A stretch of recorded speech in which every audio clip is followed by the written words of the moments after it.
Yo, what up, people? Smith and motherfucking R here today, of course, to give you guys Log Horizon Episode 4 motherfucking review. And you know what? If this was Episode 5, fuck it, fuck it. It was still a good episode, but I don't know. It had its moments in it where I'm like, ah. Because at first, of course, like most of us, I assumed that this would be somewhat like a super serious story, but it seems more like a gamer more slash story, not like going into like the deep underbelly. Like a lot of people when they first saw it, they're like, "Oh yes, it's gonna, take out SAO." But you gotta think like, ugh. I mean, this is interesting and all that, but it feels more like they're introducing this game than like the whole human story behind SAO. And I'm like, oh my god, like it's getting weird because SAO it has its good moments, it has its bad moments, but I don't know, I don't know. Well, we can push it out to the side till further in the future. But basically, Log Horizon, this episode, we got a lot more in class detail, and we, of course, the cat dude, this motherfucker, the chief, oh my god, who always says meow, oh my god, this dude. Basically, we find out that he used to roll with the old group, with the old debauchery tea party. And which, like, I assumed, so I was like, yes, this dude, he apparently he's like a swash master or some shit like that. And basically, he's one of the only classes that can use two swords. Except his swords, they're not very damaging, and they're not really able to dodge very many attacks and stuff like that. They're not very well for defense or attack. But he has speed on his side, and with that speed and Shiro's great like timing and all this work that they have together, it's beyond. And they cut this motherfucker down to size. He's up in there with 14K, and this dude is a monk. Yeah, we basically get a little introduction of like the main bad dude, but when you think about it, really, it's like, okay, they're leaving this area after they whoop his ass, and I'm like, oh, but he's just gonna respawn at the cathedral, and then he has his whole army back again. Like, there, it really doesn't have that super dark tone to it. It really doesn't.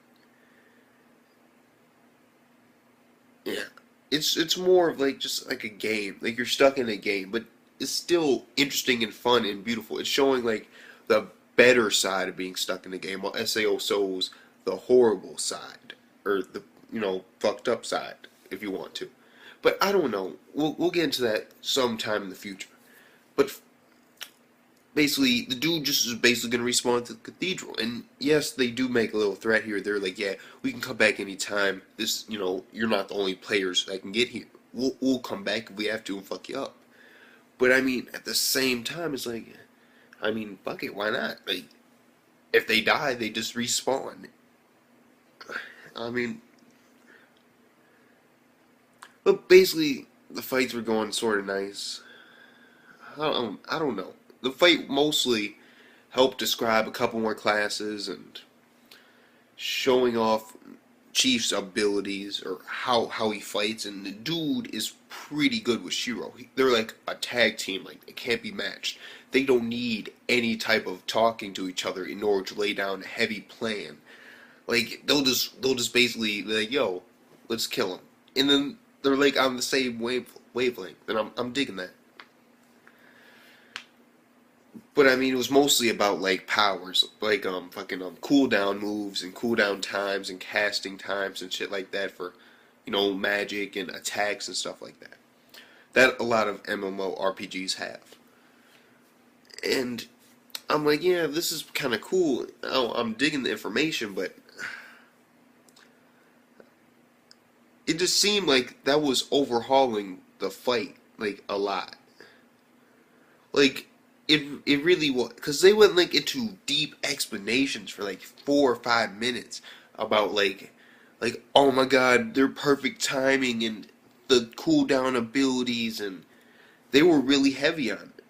And the fight just seemed like it was sort of cut off by them explaining what's going on in the fight, and I was like, that was kind of like just an okay moment for me. I was like, I'd much rather see the fight right now, because I get what's going on. I do. I mean, basically they said what it was, and then they went into much more further detail. And I'm like, we don't need the further detail. We got it. It's basically he activates his ability, and then it won't turn back on for like 10 minutes. We get it. before he can use it again. Like, it's pretty simple, but they didn't have to break it down that much, in my opinion. It just seemed like it was way too broken down in the fight. But when Shiro and Chief's thing was broken down, that was much better. It was much better. Not the whole breakdown of the abilities, but their actual fight. That was much better. Basically, Shiro created vines over him, and then Chief cut him. And then when he hit the ground, Shiro immediately afterwards put more thorns on him, and they cut him again. All except for one. And apparently the combined damage did all but one of his hit points left. And then he fucking charges like, yeah, it's go time. About to do last stand. And then this is where we have basically this little girl who's basically they're going to be their healer. And she's like, I really don't even care. Like, I really don't. Like, she's like level 19. Basically, she cuts it. She like attacks him while he's charging at Shiro. And she breaks it and nigga blows up and dies. And then gets respawned.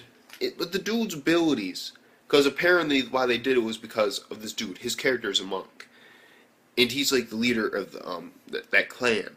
And the thing about it is like his character can basically like spam all these abilities, and they have cooldown times, but they're short, so he can use them more and more. And he has like punches that destroy shit, and he can like fucking like phantom step. It's like it looks badass as shit. Like he's just like and just zooms there. I'm like, yes. And sometimes when he's doing it, like you see him moving in like slow motion, and you just see that red shit, that red and black color just surrounding his body. I'm like, yes, that's good. I'm digging that animation, and that's why they explained it so heavily. But I mean, I would have been much more happier if it was just more fighting, less explanation. But I don't know, fuck it, why not? They called the Griffins and now they're on their way back.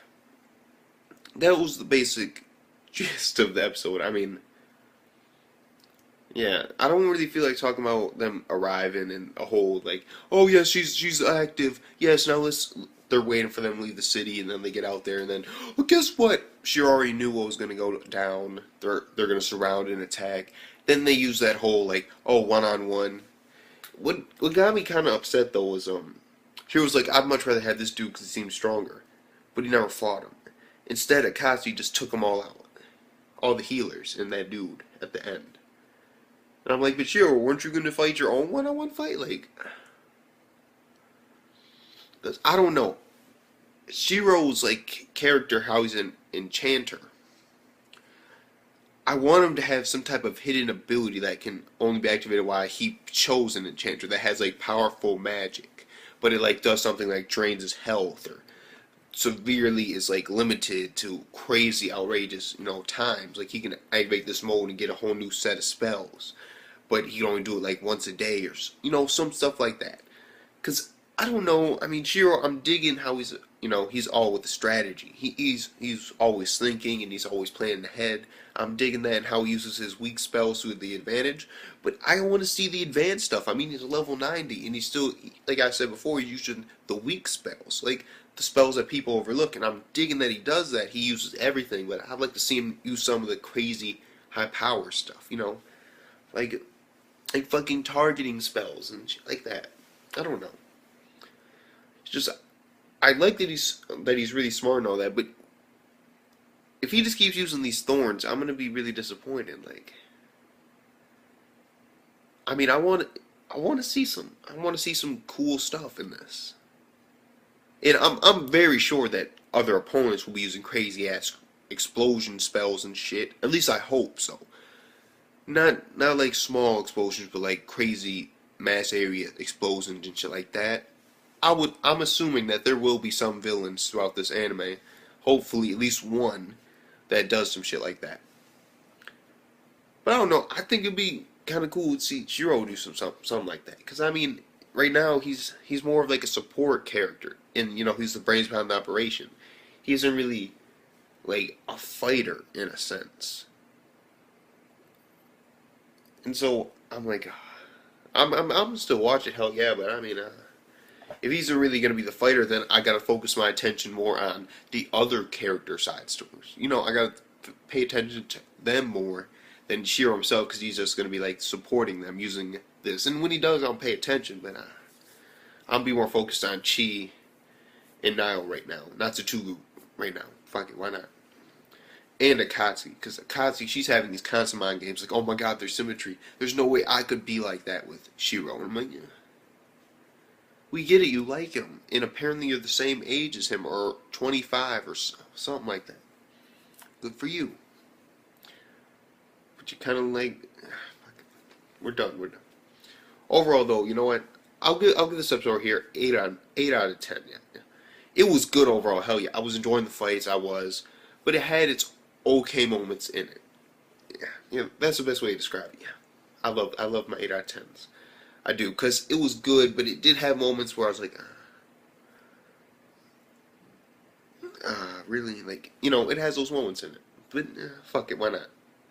So with that being said, it's Mr. Motherfucking R. Peace the fuck out, and fuck my shitty ass curtains.